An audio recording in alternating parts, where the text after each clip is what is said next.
खुलुमबाय रायजोफोर दिनैनि गोदान भिडिअ बयखौबो बरायबाय दासिमनि माखासे खौरांफोर लानानै फैदों नोंथांमोना भिडिअखौ जोबजासिम नायलांदो आरो भिडिअखौ मोजां मोनोब्ला अन्नानै मोनसे लाइक खालामदो आरो सानफ्रोमबोनि खौरां लानो थाखाय चेनेलखौ साबस्क्राइब खालामनानै बेल आइकनखौबो अलाव होनानै लादो अब्ला दासिमनि खौरांफोरा फारियै बड'फा सुपार 50 मिशननि गेजेरजों बिटिआर सरकारा 50 सा फरायसाफोरखौ गुबुन गुबुन आयदायाव मेडिकेल इन्जिनियार एपीएससी आयदाफोरनि थाखाय कचिं क्लास होनायनि अनगायैबो बे बाराव बिटिआरआव थानाय 30 हारिफोरनिफ्राय सानैहै फरायसाखौ मेडिकेल आरो इन्जिनियाराव थिसनफानो नांगौ होनना दाबि खालामदों मिरु दुलाराय बर' फरायसा आफादनि आफादगिरि दिपेन बर'आ।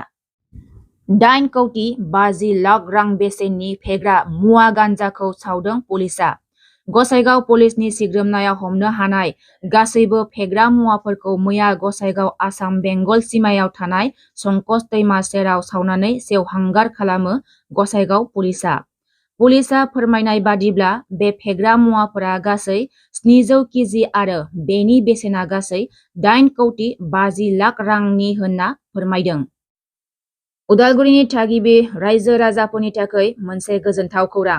उदालगुरि शनि मन्दिरनिफ्राय रामपुर चकसिम थांनाय लामाजों लोगोसे ड्रेनखौबो बानायनो थाखाय अन्थाइ खाम्फा गायसननाय जाबाय।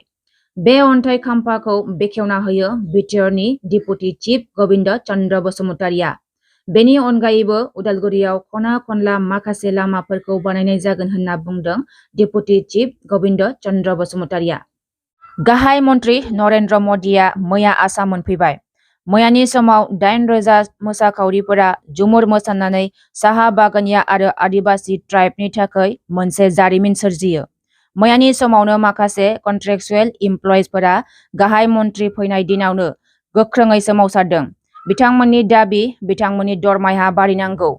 आसाम सरकारा खोथा होनायखौ लाखिनो हायाखै जाउनाव फिक्स पेनि साख्रि आवलाफोरा गोख्रोङै सोमावसारदों आरो डक्टर सिलिक आलमखौ फासि होनांगौ होननानैबो दाबि खालामनायखौ नुनो मोन्दों। मानास सेरफां ब्लकआव लाइमोन आरो आइजो बिपिएफ आरो बिएसइउनि मावफारिया जथुमा जानानै थाङो। बे मावफारिया जथुमायाव गोबां रायजो राजाफोर बाहागो लानायखौ नुनो मोन्दों। लोगोसेनो सा 5 इउपिपिएलनि सोद्रोमाफ्रा जयनिं जादों होनना फोरमायदों हाग्रामा महिलारिया। बे मावफारिया जथुमायाव बिपिएफनि केन्डिडेट जांगिला हाज'वारिया खौरांगिरिनि सिगाङाव बुंदों बिटिसिआव हाग्रामा महिलारिनिख्रुइ जौसिन दैदेनगिरि गैया।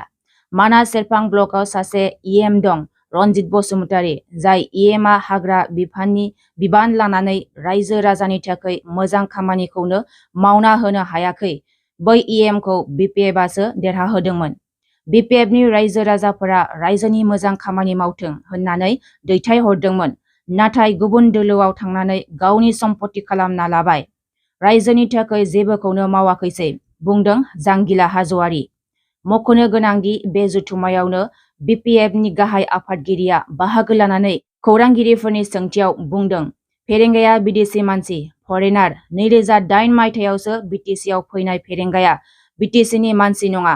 जेब्ला बिपिएफआ सरकाराव फैगोन अब्ला RTI खालामनानै फेरेंगाखौ बिटिसिनिफ्राय आउट खालामगोन होनना बुंदों हाग्रामा महिलारि।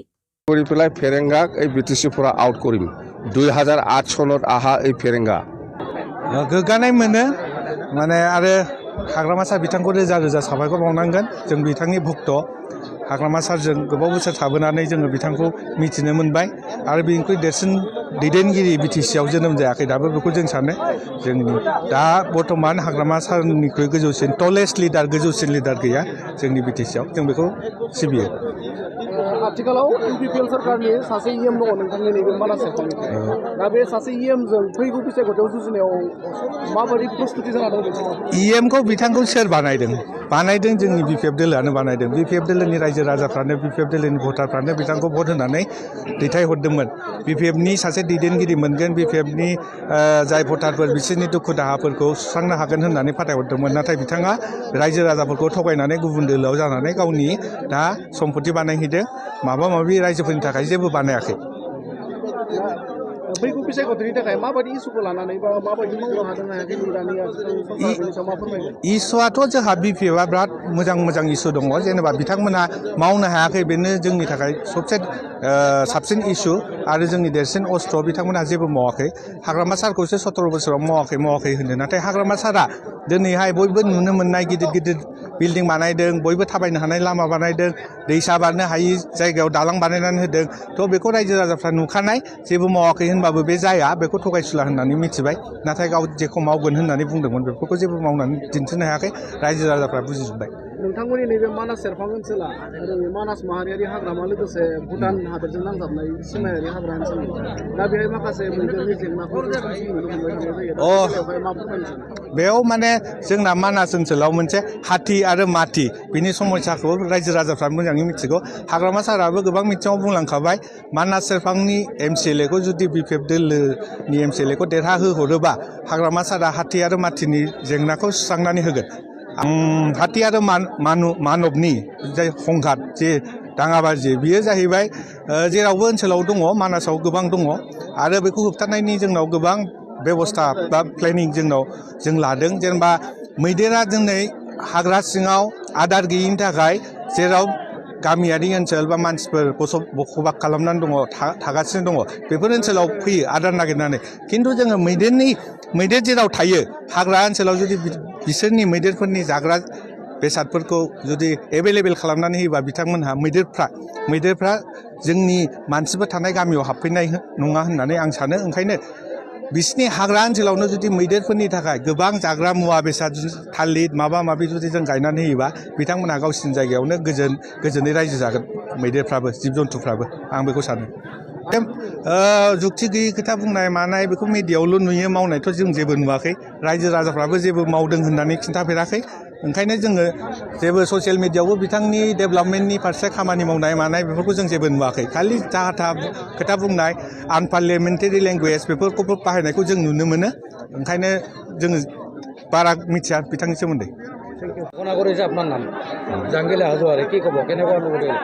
মই প্ৰথমে হাগ্ৰামা ছাৰ ডাঙৰীয়াক যিজন আমাৰ গুৰু হয় আমি শ্ৰদ্ধা কৰোঁ আমি মানে ভক্ত আৰু হাগ্ৰামা ছাৰৰ তো তেখেতে যদি এনাউন্স কৰিছে হাগ্ৰামা ছাৰকে মই প্ৰথমে ধন্যবাদ দিম আৰু ভাল লাগিব মানে ভাল লাগিছে নিশ্চয় মানুহ হিচাপেতো ভাল লাগিবই ভাল লাগিছে কেণ্ডিডেটৰ কাৰণে এতিয়া মোক যদি এনাউন্সমেণ্ট কৰিছে আৰু মই মানাস চেৰপাঙৰ এমচিএলএ ইলেকশ্যনৰ কাৰণে পুৰা প্ৰস্তুত যেহেতু প্ৰতিনিধিত্ব আপুনি কৰিব কি বুলি ভাবে কোনে আপোনাৰ মানে মূল হ'ব বুলি মানে প্ৰতিদ্বন্দ্বিতাটো হাগ্ৰামা ছাৰে সদায় কৈছে যে আমাৰ মানে দ্বিতীয় কি বুলি কয় দ্বিতীয় স্থানত বিজেপি আছে তো সেই হিচাপে আমি বিজেপিকে কৰিছোঁ চিৰিয়াছলি লৈছোঁ বিজেপিয়ে আমাৰ বহুত তেওঁলোকৰ যিহেতু মানে চেণ্ট্ৰেলতো তেওঁলোকৰ চৰকাৰ ষ্টেটত তেওঁলোকৰ চৰকাৰ ইভেন আমাৰ BTC অঞ্চলতো তেওঁলোকৰে চৰকাৰ তো তেওঁলোকে শক্তিশালী দল ৰাষ্ট্ৰীয় দল এটা তেওঁলোকৰ লগত আমি মানে সাজু কৰি ৰাখিছোঁ নিজকে